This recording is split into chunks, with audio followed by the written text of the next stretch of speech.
حضرت موسیٰ علیہ السلام نے ایک مرتبہ اللہ تعالیٰ سے پوچھا، یا اللہ میری امت کا سب سے بدترین شخص کون سا ہے؟ اللہ تعالیٰ نے فرمایا، کل صبح جو شخص تمہیں سب سے پہلے نظر آئے وہ آپ کی امت کا بدترین انسان ہے۔ حضرت موسیٰ علیہ السلام صبح جیسے ہی گھر سے باہر تشریف لائے، ایک شخص اپنے بیٹے کو کندھے پر بٹھائے ہوئے گزرا۔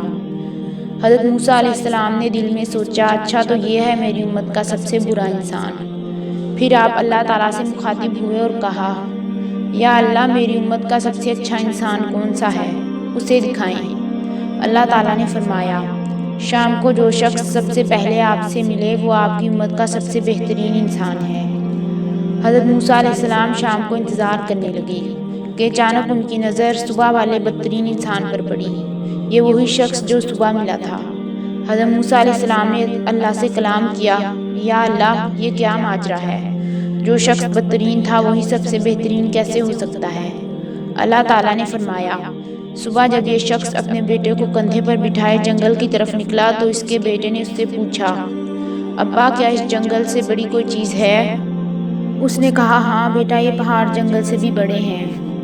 بیٹا بولا، ابا پہاڑوں سے بھی بڑی کوئی شے ہے؟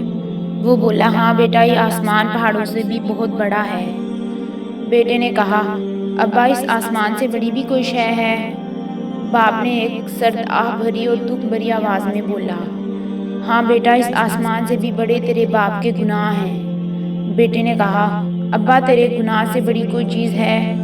باپ کے چہرے پر ایک چمک سی آ گئی اور بولا، ہاں بیٹا تیرے باپ کے گناہوں سے بہت بہت بڑی میرے رب کی رحمت اور اس کی مغفرت ہے۔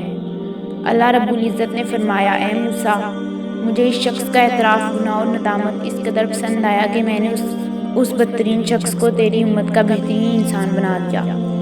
میں نے اس کے تمام گناہ نہ صرف معاف کر دیے بلکہ گناہوں کو نیکیوں میں بدل دیا۔